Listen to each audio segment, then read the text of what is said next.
اللہ اللہ۔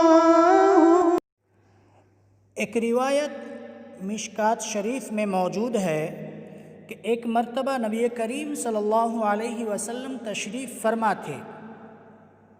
ایک آدمی چادر اوڑھے ہوئے ہاتھ میں کچھ لیے ہوئے تھا، جس کو اس چادر کے ایک کونے سے ڈھانپ رکھا تھا۔ وہ نبی کریم صلی اللہ علیہ وسلم کی خدمت میں حاضر ہوا اور کہنے لگا، اے اللہ کے رسول، میں درختوں کے ایک جھنڈ کے قریب سے گزر رہا تھا کہ مجھے وہاں سے پرندے کے بچوں کے بولنے کی آواز آئی۔ میں اندر گیا تو چھوٹے چھوٹے بچے تھے جو ابھی اڑنے کے لائق نہیں ہوئے تھے۔ ان کے پروں میں اتنی قوت نہیں تھی کہ وہ اڑ سکیں، تو میں نے بچوں کو اپنے ہاتھ میں لے کر ان پر چادر کا ایک کونا ڈال دیا اور درختوں کے جھنڈ میں سے باہر آیا تو ان بچوں کی ماں میرے سر پر منڈلانے لگی۔ میں نے جس کونے سے بچوں کو ڈھانپ رکھا تھا وہ ہٹا دیا تو ماں اپنے بچوں کے اوپر گری اور چمٹ گئی، جانے کا نام ہی نہیں لیتی۔ میں نے اس کو بھی ڈھانپ لیا اور یہ آپ صلی اللہ علیہ وسلم کی خدمت میں لے کر حاضر ہوا ہوں۔ حضور صلی اللہ علیہ وسلم نے فرمایا، رکھو۔ اس نے ان بچوں کو نبی کریم صلی اللہ علیہ وسلم کے سامنے کھول کر رکھا۔ وہ ماں بھی ان کے ساتھ چپکی ہوئی ہے۔ بچوں کے بازوؤں میں طاقت نہیں تھی، اس لیے نہیں اڑ سکتے تھے، لیکن ماں تو اڑ سکتی تھی، مگر بچوں کی محبت کی وجہ سے وہ بھی ان کے ساتھ لگی ہوئی تھی۔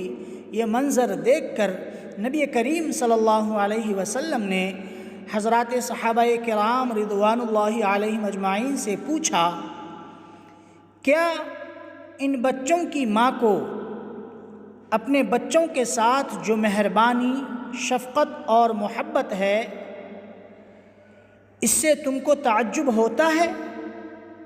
قسم ہے اس ذات کی جس نے مجھے دین حق لے کر بھیجا ہے، اللہ تبارک و تعالی کو اپنے بندوں کے ساتھ اس سے زیادہ مہربانی، شفقت اور محبت ہے جتنی ان بچوں کی ماں کو ان بچوں کے ساتھ ہے۔ حقیقت تو یہ ہے کہ اللہ تعالیٰ کو اپنی مخلوق کے ساتھ جو محبت ہے اس کا کوئی مقابلہ نہیں کر سکتا۔ تو یہ رحمان کا ظہور تو ہم دیکھ ہی رہے ہیں، اور قیامت میں صفت رحمت کا بھی ظہور ہوگا۔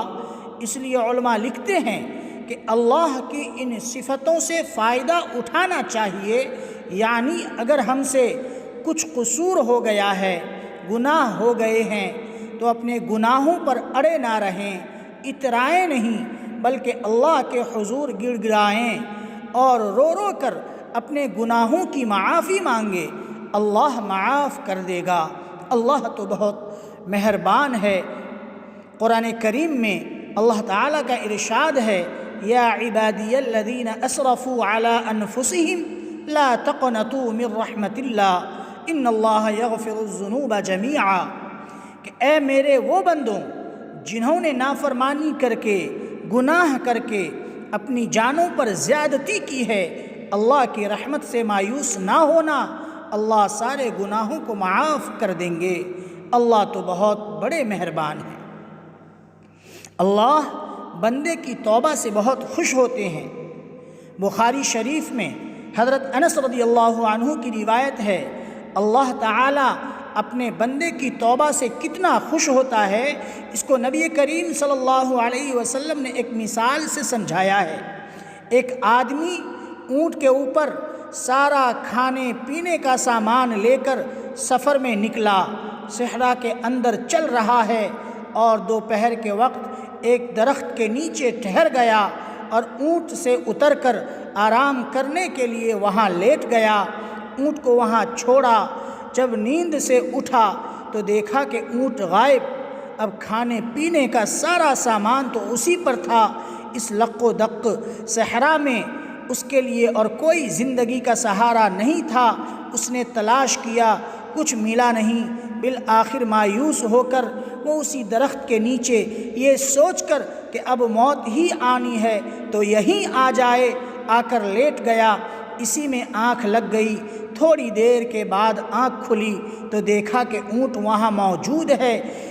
اس کو دیکھ کر اس شخص پر اتنی خوشی طاری ہوئی کہ اس خوشی میں وہ کہنے لگا کہ اے اللہ تو میرا بندہ، میں تیرا رب۔ کہنا تو یوں چاہیے تھا کہ اے اللہ میں تیرا بندہ، تو میرا رب۔ وہ شکر کے طور پر کہتا ہے، لیکن خوشی میں اس کی زبان پھسل گئی۔ تو نبی کریم صلی اللہ علیہ وسلم فرماتے ہیں کہ دیکھو اس آدمی کو کتنی خوشی ہوئی کہ اللہ کا کوئی بندہ جب توبہ کر کے اللہ تعالیٰ کی طرف رجوع کرتا ہے تو اللہ تعالیٰ کو اس سے زیادہ خوشی ہوتی ہے۔ باری تعالیٰ خود قرآن میں فرماتے ہیں، یا عبادی الذین اسرفوا علی انفسہم لا تقنطوا من رحمت اللہ ان اللہ یغفر الذنوب جمیعا۔ اس میں بھی شان رحمت تو دیکھو کہ ان گنہگاروں کو اللہ تعالیٰ یا عبادی، اے میرے بندوں سے خطاب کرتے ہیں۔ دنیا میں باپ اگر بیٹے سے ناراض ہو اور کسی وجہ سے اس کو تنبیہ کرنا چاہے تو اس کی ماں سے کہتا ہے کہ تیرے بیٹے کو کہہ دینا کہ میرے گھر میں قدم نہ رکھے، یعنی اپنا بیٹا نہیں کہتا، گویا اس کی اس بری حالت کی وجہ سے اپنی طرف نسبت کرنے کے لیے بھی تیار نہیں ہے۔ لیکن اللہ تعالیٰ گنہگاروں کی اس حالت میں بھی اپنی طرف نسبت کرتے ہوئے یا عبادی، اے میرے بندوں سے خطاب کرتے ہیں۔ کیا شان رحمت ہے! اس لیے اللہ تعالیٰ کی اس رحمت سے فائدہ اٹھانا چاہیے اور آدمی گناہوں پر اصرار نہ کرے۔ اگر کوئی گناہ ہو گیا ہے تو توبہ کرے، اللہ تبارک و تعالیٰ اس کی توبہ کو قبول فرمائیں گے۔ اور اتنا ہی نہیں کہ اپنے گناہوں سے توبہ کرے بلکہ اپنے بھائیوں کی طرف سے، دوسرے انسانوں کی طرف سے توبہ کرے۔ کسی کی طرف سے زیادتی کا معاملہ ہوا ہو، ظلم کا معاملہ ہوا ہو تو ان کو بھی معاف کر دے، ان کے ساتھ بھی رحمت کا معاملہ کرے۔ اللہ تعالیٰ ہمیں جو بھی باتیں کہی گئی ہے اس پر عمل کی توفیق عطا فرمائے۔